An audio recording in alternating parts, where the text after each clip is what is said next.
সালাম আলাইকুম ভাইরা। তাহলে অবশেষে নির্বাচনের জন্য যে মনোনয়ন যেই পার্টটা ছিল সেটা শেষ হলো।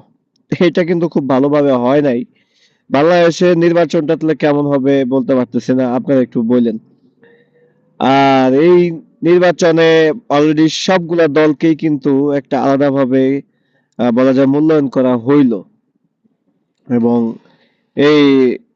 যারা মনোনয়ন পাইছে এখানে একটা ঘটনা ঘটে গেছে যারা হচ্ছে ব্যাংক জালিয়াতি করে আমি এটা জালিয়াতি বলি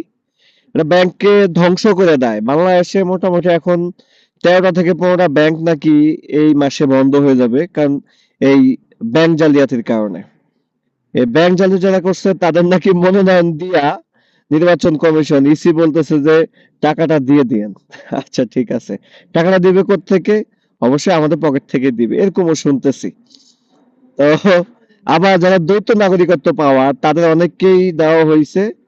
বলা হইতেছে আপনার দ্বৈত নাগরিকত্ব বাতিল করে দিয়েন তাহলে এইভাবে হচ্ছে ইসি চলতেছে খুবই সাংঘাতিক একটা অবস্থা এরকম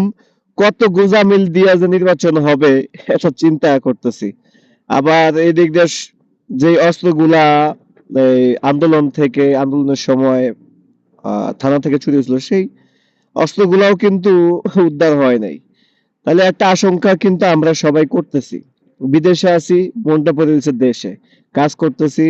মনটা কিন্তু পড়ে দিচ্ছে দেশে দেশের অবস্থা কেমন সেটা দেখতেছি সব সময়